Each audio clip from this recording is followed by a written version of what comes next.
Bonjour à tous, aujourd'hui une vidéo sur les principes de l'ouverture, une vidéo primordiale et du savoir primordial pour commencer à jouer aux échecs après avoir appris les règles.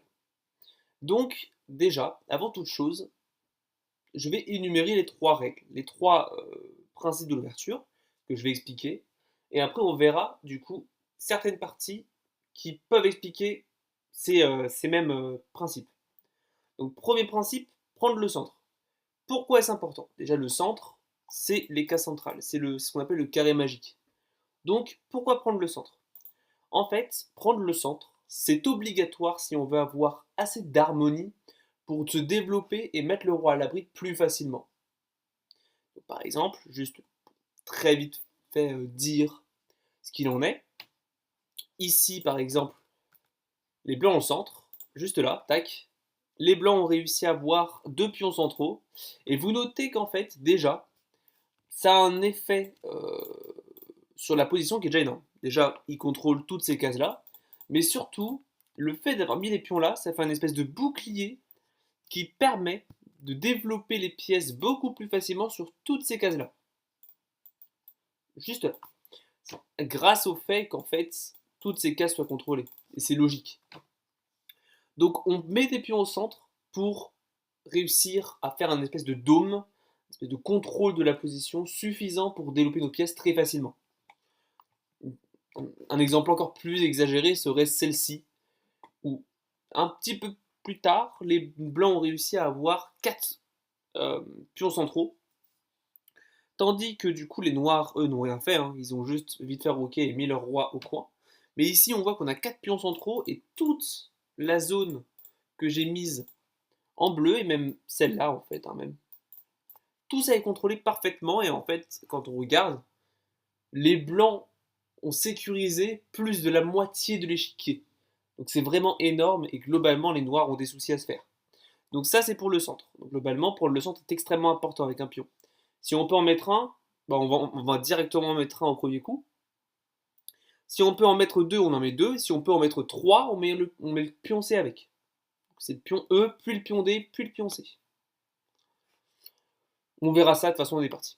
Ensuite, maintenant qu'on a vu le centre, déjà voyons voir ce qui se passe si on manque de contrôle central. Tac. Cette position pourrait arriver si on manque de contrôle central. Et l'idée, c'est que là, ici, les noirs, eux, ont réussi à prendre complètement le centre et à venir s'infiltrer dans notre position. Et ici, en fait, le fait qu'on n'ait pas le centre, ça scinde la position en deux ailes, en fait. Ici, on a l'aile dame et l'aile roi, qui sont pas du tout connectées. La seule connexion qu'il y a, c'est la colonne E, enfin, c'est la première rangée, et elle est inutilisable en réalité. Donc, les blancs sont contraints de tenter de gérer deux parties en même temps, en fait, hein. Là, c'est deux positions, alors que les noirs en ont une seule. L'idée, c'est que l'harmonie des pièces noires est énorme, alors que celle des blancs est nulle. C'est pour dire, c'est pour caricaturer l'importance du centre. Maintenant, le développement. Deuxième principe, développer les pièces. L'idée, c'est que là, on va vouloir, en fait, avoir des pièces développées. Par ça, ça veut dire qu'ils ne sont plus sur la première rangée. Déjà, vous notez que toutes nos pièces sont sur notre première rangée. On va vouloir les enlever de cette première rangée.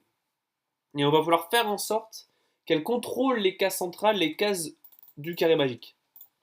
Donc typiquement, un objectif, donc l'idée c'est que après qu'on ait mis par exemple 3 pions au centre comme j'avais mis ici, notre objectif de développement sera de placer les cavaliers comme ça, vers le centre, pour contrôler les cases, hein. On va venir ensuite développer ce fou pour préparer le roc, hein. Tac.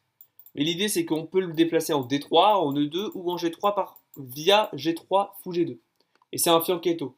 Sur un fianchetto, donc sur la grande diagonale, le fou contrôle même les deux cases centrales. Donc ça peut être une bonne option et celle que personnellement je conseille. Après avoir fait ça, donc après avoir développé les cavaliers et le fou via D3 ou G2, on rock et on finit notre développement avec le développement du fou de case noire en E3 ou en G5. Ça peut être un objectif. Typiquement, la position que l'on veut, c'est celle-ci. Tac. Cette position, elle est très harmonieuse. Le roi est complètement sécurisé derrière ses pions et ses pièces. Ici, on a 3 pions centraux qui permettent de faire une espèce de dôme complètement impressionnant autour de la position noire, hein. Les cavaliers sont extrêmement bien développés. Le fou contrôle un peu en rôle défensif la position blanche. Globalement, on a de l'espace, on a de l'activité, on ne peut pas rêver mieux. Cependant, ça c'est ma recommandation à moi. Blitzstream, qui est un créateur de contenu français, conseille plutôt cette vidéo, cette position, où en fait, on a encore une fois des pions au centre. Lui, il conseille d'en prendre que 2. Mais l'idée, c'est qu'il a quand même des pions au centre, mais lui, il privilégie des fous encore plus puissants. Vous notez que les fous sont extrêmement bien développés, ils contrôlent les cases D5 et E5, et les cavaliers, eux, sont toujours au même endroit.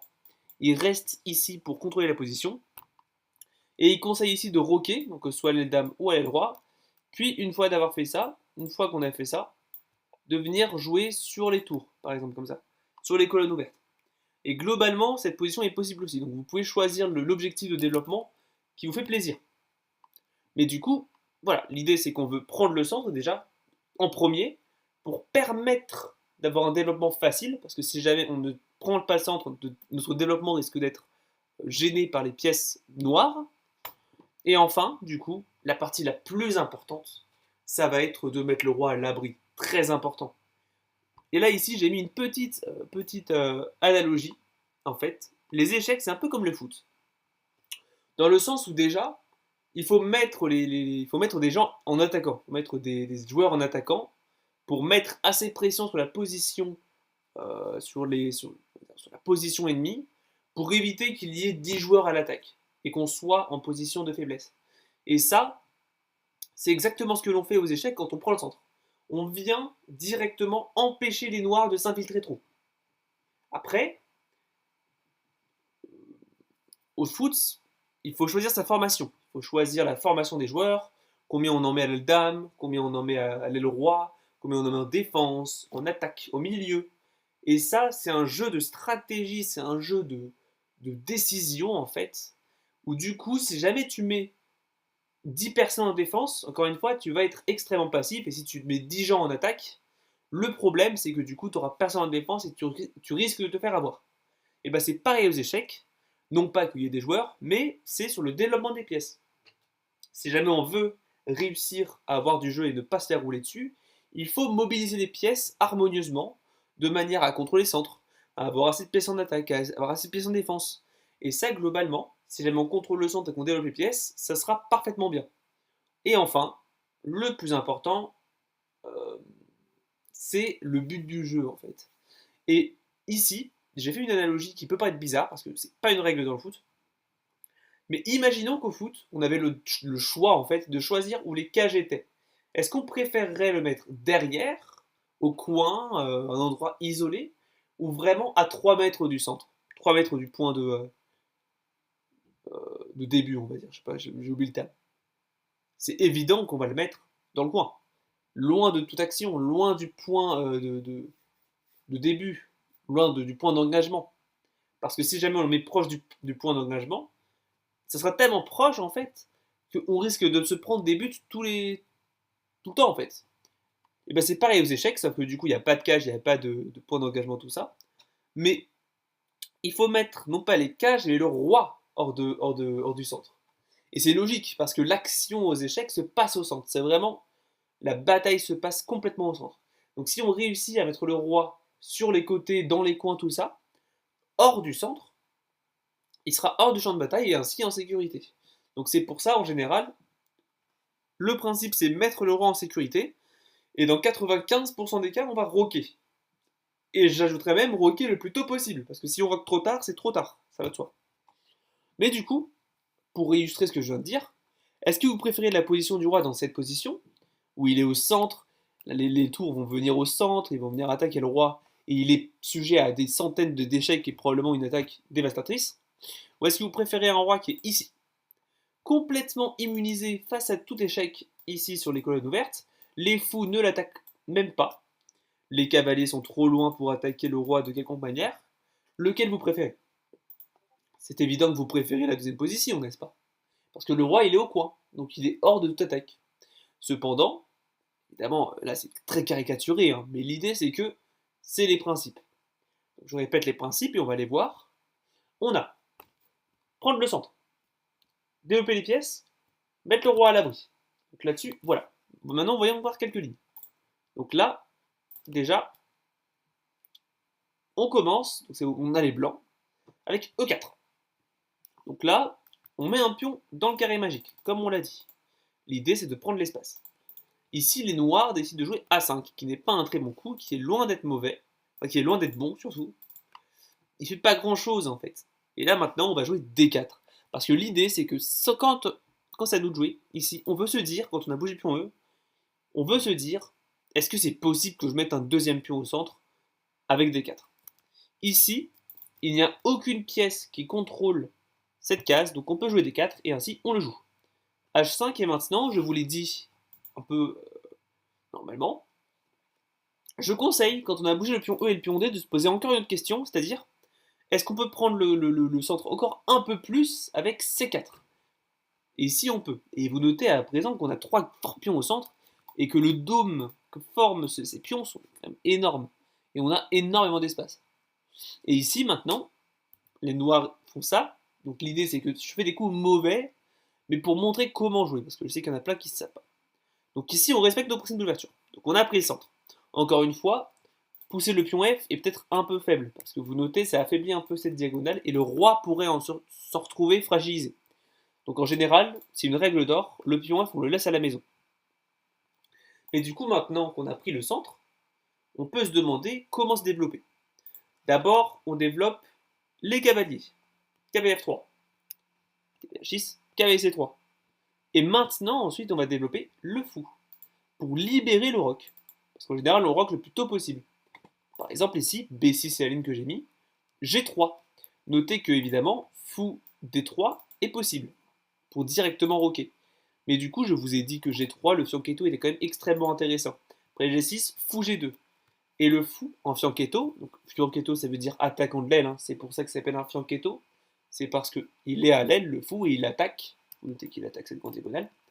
Non seulement il a un bon rôle défensif auprès du roi quand il sera roqué, mais il a aussi un bon rôle offensif sur cette diagonale, vous notez qu'il y a un vis-à-vis fou-tour qui pourrait être gênant dans le futur, mais aussi vous notez que le fou contrôle les deux cases du centre.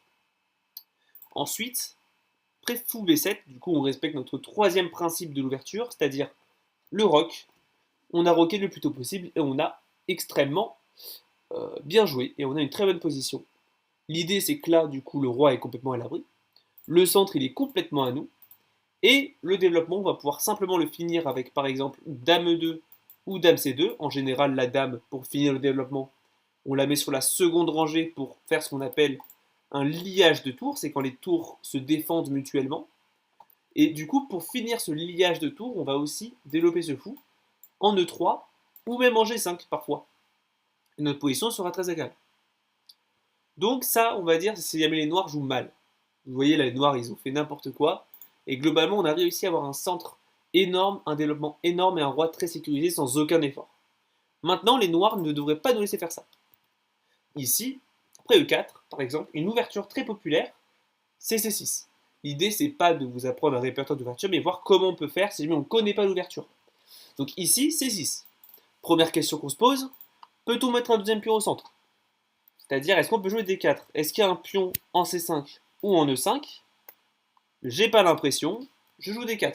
Vous notez que là maintenant notre centre est complètement intact, il n'y a rien à faire. Maintenant les noirs, ça y est, le coup de tonnerre arrive D5. Contrôlé et protégé par le pion C6. C'était l'idée en fait du coup. Et là, du coup, les noirs ont réussi à placer un pion dans le carré magique. Catastrophe. Et ils attaquent le nôtre. Mais du coup, quoi faire? Déjà, on a deux solutions. Soit on décide d'avancer le pion. On peut aussi le prendre, mais l'idée c'est que prendre, pour moi, ça ne respecte pas les principes de l'ouverture. E5 est possible, pour garder deux pions dans le carré magique. Mais pour cette ligne illustrative, je propose cavalier C3. Développe le cavalier en défendant le pion. Et ici, par exemple, après prise-prise, notre cavalier est un vrai monstre ici, par exemple. Notez, là, il attaque toutes ses cases. Tandis qu'un cavalier qui est sur sa case de départ, il contrôle que 3 cases. Et c'est pas très beau. Mais là, vous voyez, ça montre, ça prouve le but du développement. Vous voyez que ce cavalier est un très vrai monstre. Et ici, par exemple, la ligne principale est de jouer cavalier F6, développe le cavalier et attaque le nôtre. On prend. Globalement, les autres coups sont mauvais. Par exemple, si on se dit, ok, je vais venir me développer pour défendre le cavalier, je développe mon fou, et en plus je m'approche du roc. C'est bien, vous avez une bonne vision stratégique, et je suis fier de vous. Mais, le problème, c'est qu'en fait, quand on bouge le fou ici, ça bloque le contact de la dame, et ils peuvent simplement prendre le pion. Et vous avez perdu un pion. Donc, faites toujours gaffe à vos pions, très important.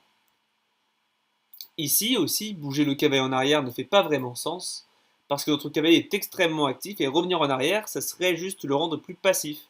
Donc c'est plus pratique de se libérer de ce cavalier, qui vont reprendre, hein, et ensuite de jouer par exemple C3. Jouer sur du développement avec cavalier F3 directement, par exemple fou D6, fou D3 suivi de roc, est possible. Il respecte très bien les principes de l'ouverture, donc si jamais vous aimez jouer ça, je vous invite à y jouer. Mais pour la position ici, je propose C3, ici, qui est le coup le plus commun chez les maîtres en fait. Et l'idée, c'est de simplement consolider parfaitement le centre. Et maintenant qu'on a fait ça, on va pouvoir simplement se développer. Par exemple, développer ce fou, ce cavalier, puis roquer. Et l'idée, c'est qu'en fait, on ne pourra jamais craindre pour le pion D4, car il est parfaitement protégé par notre pion en C3. Donc ici, fou D6, hein, les noirs développent leur fou et prépare le roc. Hein.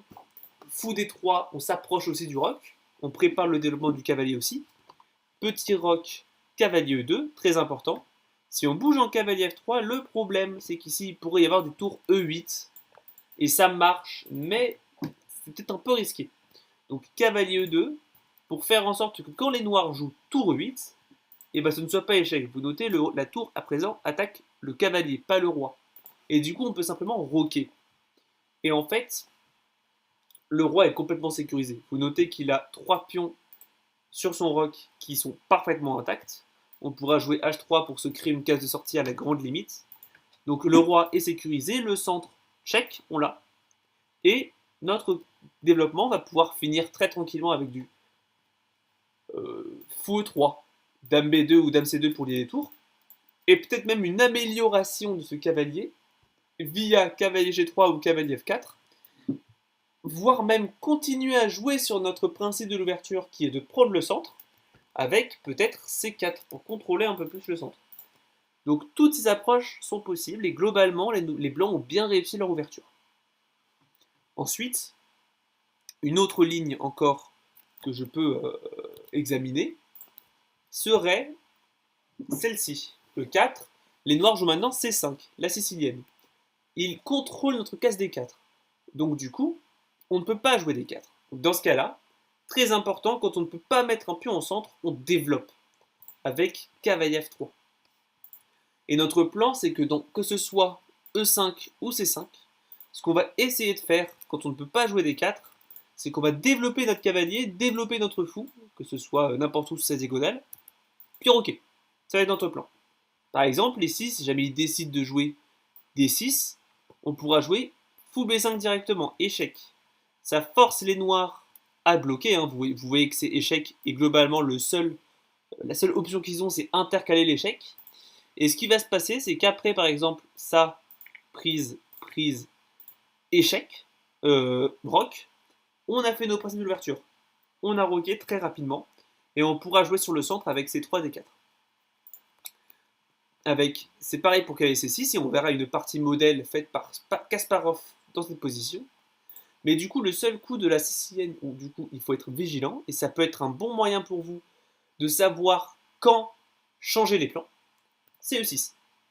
Ici, si jamais on joue notre plan de fou B5, pour libérer le roc, le problème, c'est qu'après A6, vous notez, ça attaque le fou. On est obligé de revenir en E2 ou en D3, des cases qui ne sont pas intéressantes. Si jamais on décide de garder l'activité du fou avec fou A4, le problème, c'est que le fou se fait enfermer. Après B5, fou B3, C4, et on perd le fou. Là, vous notez, toutes les cases sont contrôlées et on perd le fou. Donc globalement ici, on ne peut pas se développer. Juste, l'idée, c'est que cette case n'est jamais bonne dans la sicilienne. C'est pas un sujet d'aujourd'hui, mais pour vous dire, l'idée, c'est que là, il faut changer de plan. Je veux juste vous montrer qu'on peut changer de plan un peu n'importe quand on ne peut pas faire celui qu'on voulait faire, en fait. Et l'idée, c'est que là, du coup, on ne peut pas développer et ainsi on ne peut pas roquer. Donc il nous reste un seul plan à faire, et c'est le contrôle du centre. Donc dans ce cas-là, ce qu'on fait, c'est qu'on joue C3.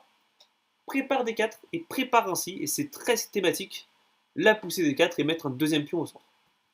Donc l'idée, c'est que là, les noirs, par exemple, ils peuvent prendre le centre, hein, mettre un pion dans le carré magique, sur quoi notre pion est attaqué. Donc je trouve que le plus simple, c'est de venir échanger ce pion. Donc on échange un pion de notre carré magique contre un pion de leur carré magique. Donc c'est un échange qui est égal. Ils prennent du pion, hein, ils veulent garder un pion dans le carré magique, toujours pareil. Et on joue D4. On met aussi notre pion dans le carré magique. Et l'idée, c'est que là, on a réussi à consolider un centre solide avec un pion dans le carré magique. Et c'est primordial, on l'avait vu, pour se développer. Par exemple, ici, cavalier F6, fou B5. Maintenant, on peut, hein, parce que maintenant, c'est échec. Ce qui force les noirs à bloquer l'échec. Par exemple, fou D7, prise, et rock. Et maintenant, quand on fait notre petit check, notre petite checklist, le centre est contrôlé avec un pion, donc on est content. Le développement pourra finir, hein, l'idée c'est que pour l'instant il est assez faible, mais on pourra facilement le finir avec fou E3 ou fou G5, suivi de cavalier D2, tour E1, dame C2 ou dame E2, et on aura lié les tours et on sera content. Et pour le roi, il est derrière son petit roc, ses trois petits pions, il est très heureux. Donc ça c'est pour la sicilienne, et maintenant, voyons voir. E4, E5. Les noirs contrôlent la case D4, donc on ne peut toujours pas pousser deux pions au centre, et du coup, dans ce cas-là, qu'est-ce qu'on fait? On joue le développement avec cavalier F3. Attaque le pion. Et maintenant, du coup, les noirs défendent le pion avec par exemple cavalier C6, développent le cavalier. Et nous, on avait vu que dès que les noirs nous empêchent de jouer D4, on joue le développement et on va vouloir roquer très rapidement. Dans ce cas-là, deux cases sont possibles pour le fou. Hein. Mais je considère que fou C4 est la plus facile parce que non seulement elle se développe, mais aussi ça contrôle les cases centrales. Et on a vu que c'est ce que l'on voulait faire quand on voulait jouer le développement. L'autre case possible étant B5, mais c'est beaucoup plus compliqué. Et ce n'est clairement pas de votre niveau, je pense. C'est pas contre vous, c'est juste que c'est une ouverture extrêmement complexe. Et dans le cadre de l'apprentissage des principes de l'ouverture, fou C4 est bien plus instructif parce que du coup ça permet de se développer en contrôlant les cases centrales, ce qui est ce que l'on veut. Aussi, juste développer le cavalier en premier est ultra scolaire et est bon, marche. Mais je considère que du coup il faut jouer le roc le plus rapidement possible, il faut garder ça à l'esprit. Donc il faut d'abord bouger le fou et ensuite à la limite on développera le cavalier. Par exemple ici, fou C5 est le coup principal, petit roc, cavalier F6, cavalier F3 défend le pion, D6 par exemple, D3, on ouvre le fou, petit roc, et on pourra finir notre développement avec par exemple fou G5. Et ici, si on fait notre petite checklist, la position est quand même vachement symétrique, et c'est ce qu'on appelle la 4 cavalier italienne. L'idée c'est que en développement, on est bien. Vous notez que toutes nos pièces sont sorties, toutes nos pièces contrôlent un peu le centre. Hein. Notez que ici c'était aussi possible de bouger en E3, hein. Mais du coup fou G5 était un peu mieux. Mais toutes nos pièces ont un rôle bien précis et actif. Hein. L'idée c'est que notre fou attaque le cavalier. Et le centre, on le contrôle avec notre petit pion en E4 qui est dans le carré magique. Et notre roi est encore une fois derrière ces petits pions. Et on est très heureux. Pour finir cette vidéo sur les principes de l'ouverture, je vous conseille je vais vous montrer quelques parties que j'ai faites. Donc j'ai une partie que j'ai faite et une partie de grand maître pour montrer l'importance des principes de l'ouverture. Donc celle-ci, je l'ai jouée hier à Vegifonsnex, donc cette vidéo le 24 juin, donc c'était le 23 juin. Et ici, je suis contre un Français qui s'appelle Hubert Van Bruggen, et je joue les blancs et je joue E4. Donc, encore une fois, principe d'ouverture, je mets un pion au centre. Ici, il me joue E5. Première question que je me pose, puis-je jouer D4? Ici, je vois assez rapidement que non, parce que le pion contrôle la case. Donc dans ce cas-là, je sais qu'il faut que je joue le développement, et je joue cavalier F3. attaque le pion. Cavalier C6, il défend et il développe. Très logique. Et maintenant, je joue un coup qui n'est pas celui que j'ai montré euh, dans cette vidéo, mais globalement, je joue D4. Il s'appelle l'ouverture écossaise. Et l'idée, c'est que en fait, je veux venir fragiliser la position noire. Mais c'est pas ce qui est important. L'idée, c'est que c'est la seule vraie, on va dire, vrai changement que je fais dans cette partie modèle, dans le sens où en fait, vous verrez la suite est très instructive. Prise, donc les noirs n'ont pas vraiment le choix. Prise, et vous notez que mon cavalier est déjà extrêmement fort. Donc les noirs doivent régler le problème de mon cavalier. Et ici, Hubert décide de jouer fou C5. Attaque mon cavalier. L'idée c'est que là, vous notez, mon cavalier est attaqué 2 fois, et je ne le défends qu'une seule fois. Donc ici, je joue fou E3, défends le cavalier et développe mon fou. L'idée c'est que là maintenant, Hubert joue dame F6, et ce coup peut paraître bizarre, et je ne vais pas expliquer vraiment ce que c'est le coup, parce que l'idée c'est que ça évite des pièges, et c'est assez gênant. Donc ils sont plus ou moins obligés de faire ça. Le seul point que je vais noter ici, c'est que la dame décide de mettre pression, vous notez, sur le cavalier, qui est maintenant attaqué 3 fois et qui est défendu que 2 fois. Donc indirectement, les noirs décident de gêner mes principes de l'ouverture. Et si jamais vous pouvez gêner les principes de l'ouverture de votre adversaire, vous êtes très content. Ça peut même être un autre principe d'ouverture. Mais bon, c'est un peu compliqué. Ici, typiquement, mon cavalier est attaqué, donc je vais jouer C3. Défend le cavalier. Et ici, Hubert joue cavalier GE7. Développe le cavalier, prépare le roc, et je joue fou C4. Développe mon fou, prépare le roc. Mon fou en C4, vous notez aussi, défend la case D5 et ainsi contrôle les cases centrales. Très important, il faut garder ça à l'esprit. D6, donc en réalité, roquer était juste également possible.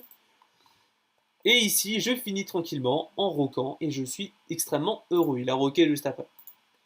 L'idée, c'est qu'en fait, dans l'ouverture, là vous notez, on a déjà fait l'ouverture, mais j'ai fait que des coups qui soit prenaient le centre, donc avec E4, soit qui développaient mes pièces, cavalier F3, fou E3, fou C4, qui mettaient le roi à l'abri via roc, ou du coup qui réglaient un problème, dans ce cas-là, vous voyez, c'était C3, pour défendre mon cavalier.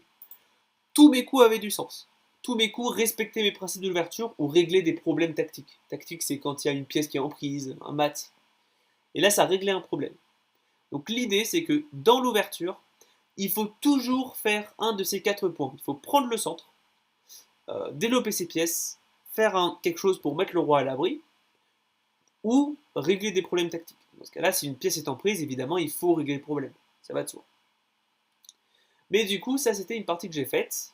J'ai fini par la gagner, mais globalement, il a bien joué. Vous notez que là, ici, les noirs ont aussi une position très agréable. Ils ont sorti leurs pièces. Ils sont prêts à développer le fou, que ce soit probablement ici. Ok, ils auront une position agréable. Mais maintenant, j'ai envie de voir pareil, mais encore pire, c'est-à-dire que c'est des positions de maître. Ici, on a une partie faite entre Garry Kasparov, la légende des échecs et champion du monde dans les années mi-2000, et Shirov Alexei, grand maître russe des années 90. Et ici, on a une position qui reflète parfaitement les plans que je vous ai donnés avec E4, prend le carré magique C5, donc ça contrôle la case D4 et ça empêche la poussée D4. Dans ce cas-là, je répète, on joue le développement avec cavalier F3.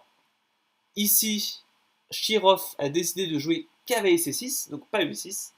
Et dans ce cas-là, on joue fou B5. Parce que là maintenant, vous notez, si jamais on se fait attaquer, on pourra simplement prendre le cavalier. Et ensuite roquer. Donc l'idée c'est qu'on peut se développer, donc on le fait. Et on roquera au prochain coup. Ici la partie a continué avec G6, un coup qui peut paraître bizarre, mais l'idée c'est simplement de mettre le fou en fianchetto, mettre le cavalier sur la case F6 et roquer. Donc l'idée c'est que les noirs respectent aussi les principes de l'ouverture en jouant sur le développement, en préparant le développement. Et après petit roc, du coup on roque le plus tôt possible. Fou G7 développe le fou. C3, donc là l'idée c'est qu'on s'est déjà bien développé et on voudrait faire en sorte que le pion D soit en D4 pour libérer la voie de notre fou, vous voyez. Là ici, C3 est la manière de le faire, pour préparer D4. Cavalier F6 attaque le pion, on joue tour E1, Shirov a décidé de roquet, sur quoi du coup on peut jouer D4. Protégé par le cavalier, le pion et la dame, ce qui fait que quand ils prennent, on reprend, et on aura une globalement très bonne position. Et ici, par exemple, la position a fini après un bon combat par se solder par une nulle, et les noirs vont par exemple ici bouger D5, avec les deux côtés qui ont un bon contrôle du carré magique. Les deux côtés ont développé leurs pièces, vous notez que le fou ici noir est actif, hein. Il contrôle les cases centrales. Les cavaliers contrôlent le centre, ce fou pourra toujours venir par exemple en G4 pour s'échanger. Et les noirs, les blancs ont un peu d'activité, ils pourront développer leur cavalier, développer leur fou, ils peuvent avancer le pion, ici c'est le coup. Et les deux rois sont globalement à l'abri, vous notez que le roi noir est caché derrière ses pions et son fou, et le roi blanc est caché derrière ses pions. Donc je répète, ça y est, c'est fini. Mais je répète quand même les trois principes pour conclure. On commence par prendre le centre avec un pion. Donc avec un pion, on met un pion dans le carré magique, que ce soit avec E4 ou D4. Personnellement, je conseille E4, et c'est le coup que je vous apprendrai. Ensuite, une fois qu'on a pris le centre, que ce soit 1, 2 ou 3 pions, on va se développer. Donc on va se développer pour roquer le plus rapidement possible, et c'est le troisième point, c'est mettre le roi à l'abri. Donc maintenant que vous connaissez les principes de l'ouverture, vous allez comprendre beaucoup mieux les ouvertures. Vous saurez comment jouer les débuts de partie pour ne pas être moins bien. Et du coup, normalement ça devrait être bon pour vous. J'espère que vous avez apprécié la vidéo et que vous avez bien tout compris. Si jamais vous avez aimé, n'hésitez pas à liker la vidéo dessous, vous abonner. Et je vous dis à bientôt pour une nouvelle leçon. C'était Dragonia Alpin. Au revoir.